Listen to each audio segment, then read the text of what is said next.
ବସିଲ କି ରେ? ଭଲ ଜିନିଷ ଦେଖିବା, ଭଲ ଜିନିଷଟା ଖୋଲିଲ। ମାନେ ଯୋଉମାନେ ରୋଷେଇ କରୁଥିଲେ ତାଙ୍କ ପାଇଁ ଭଲ। ଓ ତୁ ରୋଷେଇଆ, ଘର କରଣା ଜିନିଷ ଆସିଲା ନା? ଆଜି ଆମର ସବୁ ଘର କରଣା ଜିନିଷ ଅଛି। ଆଗ କେତେଟା ପିସ୍ ଅଛି ଖୋଲିଦେ, ତାପରେ ଦେଖିବା ତା ଭିତରେ କ'ଣ କ'ଣ। ଏଇଟା ଗୋଟେ ପିସ୍ ବି ତା ଦେହରେ ଅଛି 4 ପିସ୍। ଦେଖ, ଏଇ ବଡ଼ ଡବାରେ ଆମର 4ଟା ପିସ୍ ଥିଲା ହେଲା। ଛୋଟିଆ ଛୋଟିଆ ଡବା ଗୁଡ଼ା ଏଇଥିରେ ସବୁ କ'ଣଟା କ'ଣ ରହିବ, ଜିରା ଫିରା ରଖିବାକୁ ଭଲ ନା।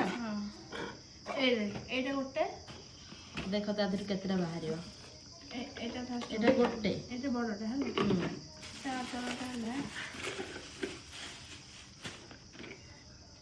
ଏଇଟା, ତା ତଳଟା ହେଉଛି ଏଇଟା। ଏଇଟା ଦୁଇଟା, ଗୋଟେ ଏଇଟା ହେଉଛି ଦୁଇଟା। ତାର ଠିପି ଏଇଟା।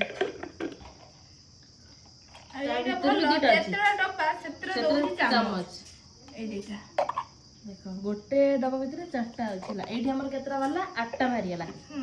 ଦେଖିଆ ସବୁ ଗୁଡ଼ା ଖୋଲିବା କେତେଟା ଅଛି। ବହୁତ ଭଲ ଅଛି ନା, ଘର କରଣା ଜିନିଷ ଆସିଲେ ଯଦି ବେପାର କରିବ। କମ୍ପ୍ଲିଟ୍ ଆମର ଏତିକି ଡବା, ଗୋଟେ ଆଫୋର୍ଡେବଲ୍ ପ୍ରାଇସ୍ରେ ଏଇଟା ଆମେ ଆଣିଛୁ। କିନ୍ତୁ ବଢ଼ିଆ ଏଇଟା ନା, ବହୁତ ସାରା ଜିନିଷ ଅଛି, ସବୁ ପ୍ରକାର ଜିନିଷ। କ'ଣ କ'ଣ ରହିପାରିବ କହନି?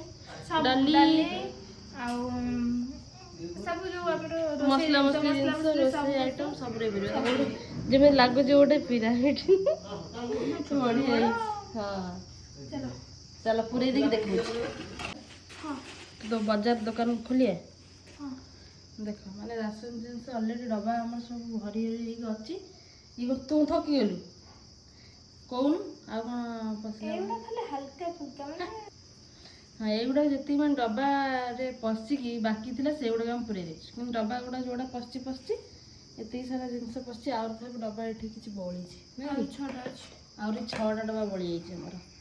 ପଶିଲେ ପଶିବ, କିନ୍ତୁ ଭଲ ନା ନାହିଁ କହିଲୁ? ଭଲ। 24ଟା ପିସ୍ ଦେଇଛି। ମସଲା ଗୁଣ୍ଡ ସବୁ ପୁରେଇବାକୁ ଏମିତି ଛୋଟିଆ ଛୋଟିଆ ସବୁ ଅଛି। ଜଣା ପଡିଯିବ ଏଇଟା କି ଗୁଣ୍ଡ ରହିଲା। ଏବେ ବି ତ ପଳେଇ ଆସିଲାଣି, ଲେଖା ହେଇଥିବ ଡବାରେ ସବୁ ଲଙ୍କା, ହଳଦୀ ସେମିତି ସବୁ ଲେଖା ହେଇଥିବ, ଟିକେ ମାଟି ବୁଡ଼େଇ ଯାଇଥିବ। ବାକି ଭଲ ଲାଗୁଛି। ଯଦି ଆପଣମାନଙ୍କ ଦରକାର ତାହେଲେ ପ୍ରଡ଼କ୍ଟଟା ଆଗେ ଆଣିପାରିବେ। 24ଟା ପିସ୍ ଅଛି ନାଇଁ କି? ଓକେ।